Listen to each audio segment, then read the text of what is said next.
The Ballon d'Or, the highest honor a footballer can receive in his career. Since 1956, this award has been given out to the standout player of the year, and thanks to its longevity and commercial success, this trophy outweighs every single other Player of the Year award. They put on a fancy show, everyone shows up in their best outfits, and you even get some A-list celebrities attending to honor the Footballer of the Year. But some of you might not know why winning it means so much. This has become the gold standard for players, with so many of them dreaming of winning not the Champions League, but the Golden Ball. The benefits of winning this award is simply too immense. Even us as fans, we complain every year that it's gone to the wrong person, but we simply can't help but be drawn to this award. We value it so highly. But the truth is, once you actually know how this award works, you start to realize the Ballon d'Or isn't what you think it is. Today, you're going to find out the real process behind winning the Ballon d'Or, and you'll fully understand just how fraudulent this award really is. How an award that was so highly respected turned into one of the biggest messes in football.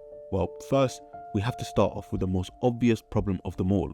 The voting system is one that has changed so much over the years, going from only journalists being able to vote, to adding in international managers and captains, to reverting back to just journalists. Right now, the voting is 100 countries pick a journalist to vote for their top 5, and the higher you rank a player, the more points they get. This voting system is all sorts of horrendous. Back when the captains and coaches were voting, there was a very obvious bias where captains would just vote for their own countrymen or they vote for their teammates. It was clear players weren't actually voting for who they thought the best player was. In 2014, the Colombia coach and captain both voted for James Rodriguez as their first place votes. When Ronaldo and Messi voted, they never once voted for each other, opting to vote instead for their teammates or countrymen.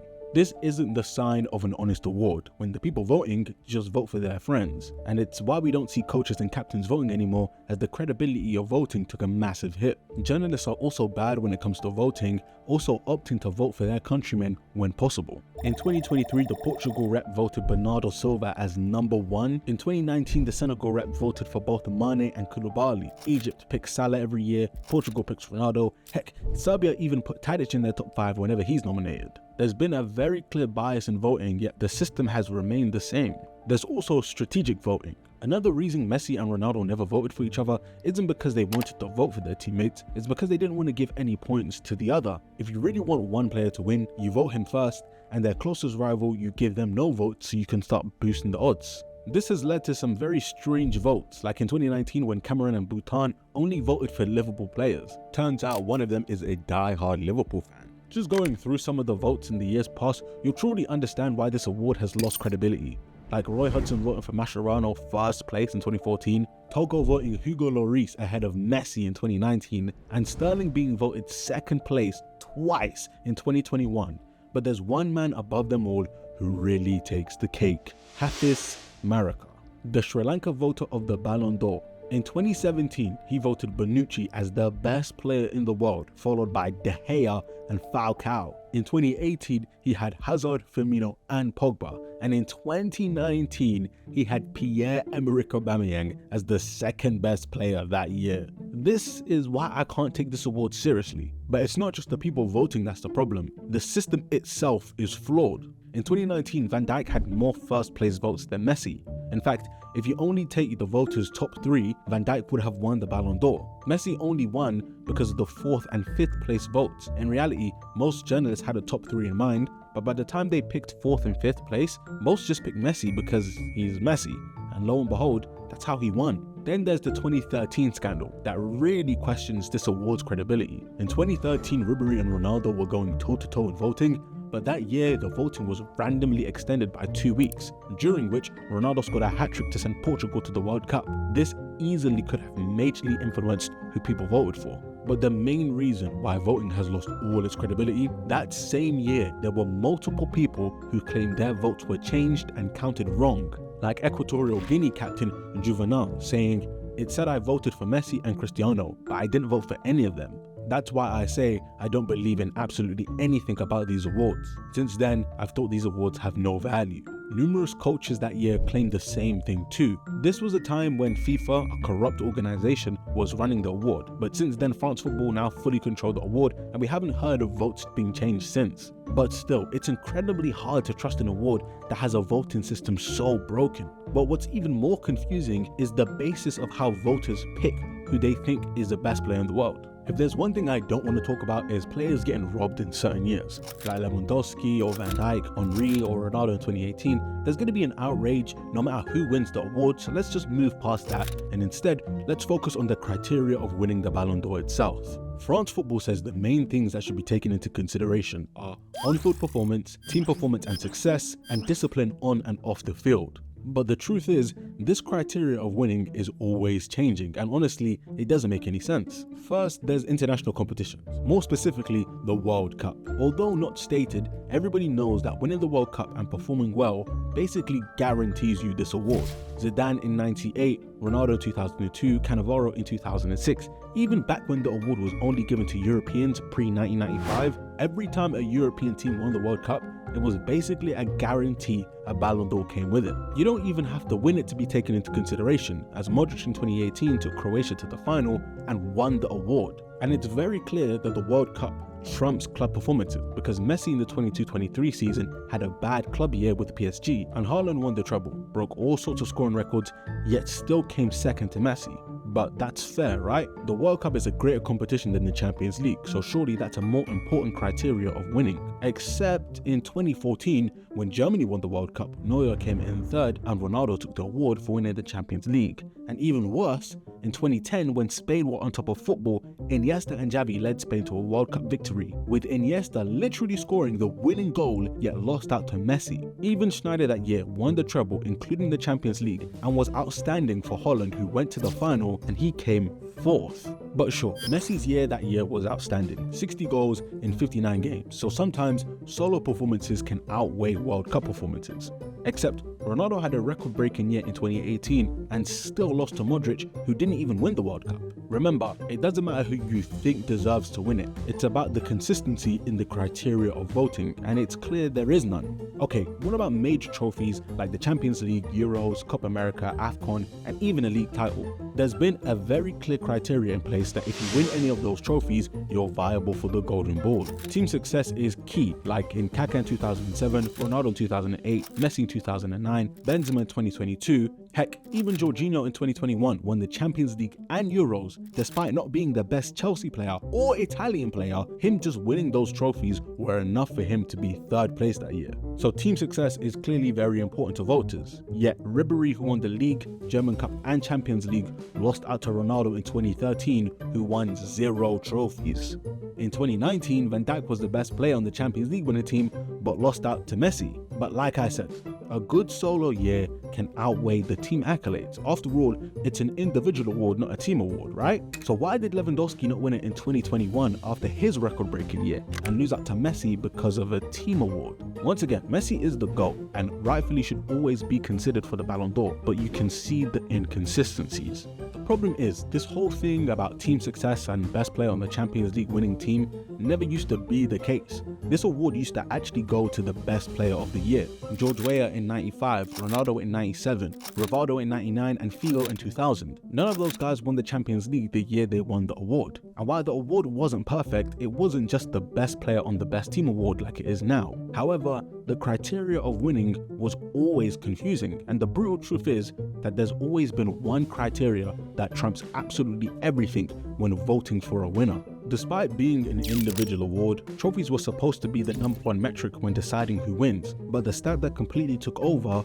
was how many goals and assists you had by the end of the year. That was the main criteria. This award has predominantly been an attacker's award and always will be. In the history of the Ballon d'Or, only one keeper has ever won the award, 3 defenders, and maybe a handful of non-attacking midfielders. The truth is, they will never get the same recognition because goals are just more popular than defending. They stick with us more. No one will remember a last man tackle to win the game as much as a good goal when a team is 4-0 up. The tackle is way more valuable, but we always remember who scores. Goals are also just more quantifiable. At the end of the year, we can easily count goals and assists, but gathering stats for defenders isn't so easy. It's not a question of difficulty either. Defending and attacking are both very valuable. You can't win without one or the other. But even the midfielders who control the game and work tirelessly get brushed to the side. Strikers getting all the glory is nothing new.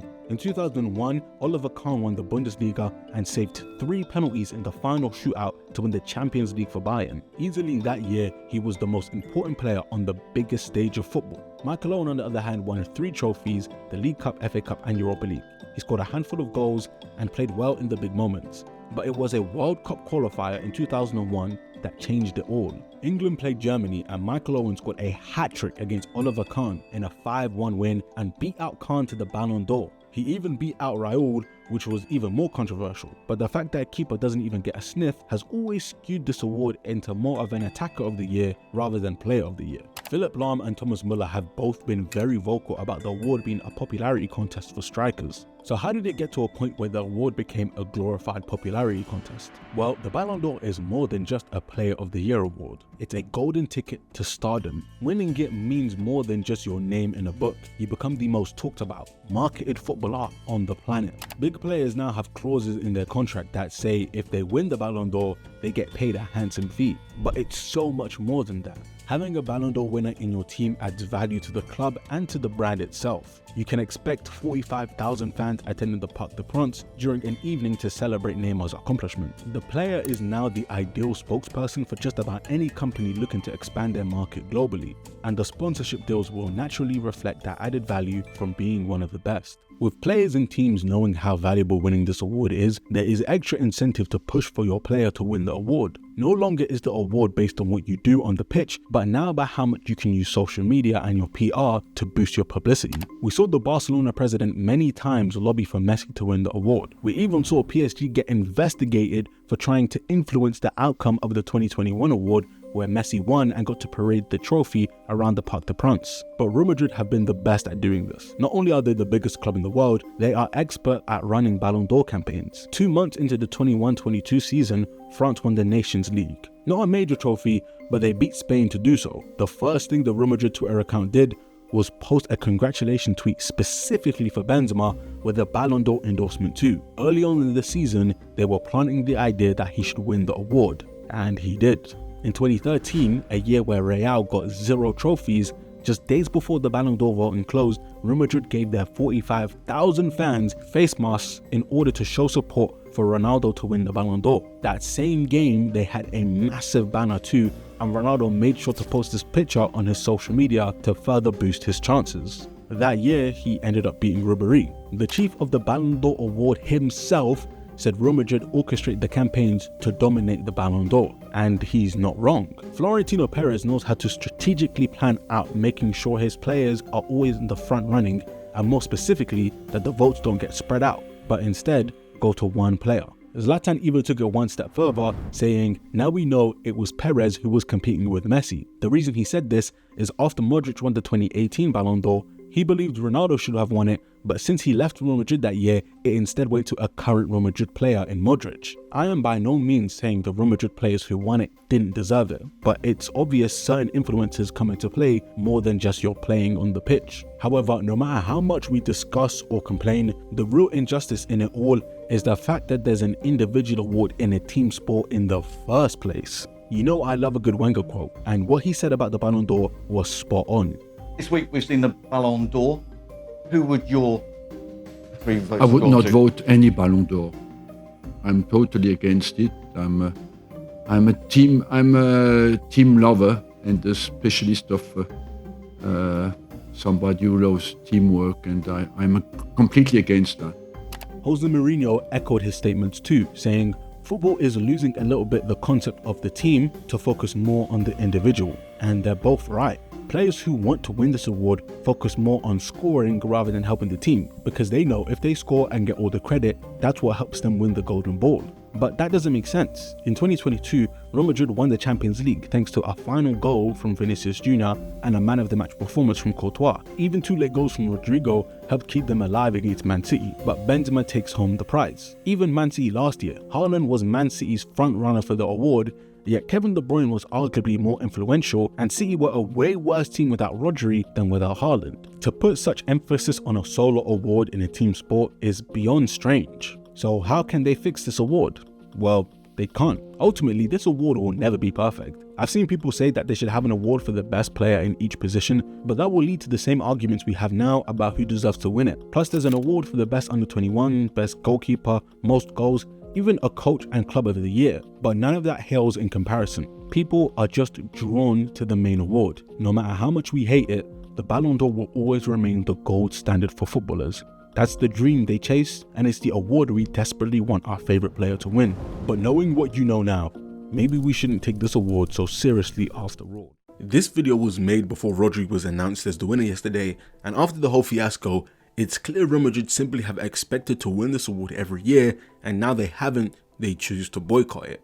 Although I didn't really care who won the award this year, I felt both Vinny and Rodri could have won the award, but regardless of what happened yesterday, my views on the award haven't changed. If you enjoyed that video, be sure to check out our last one on screen.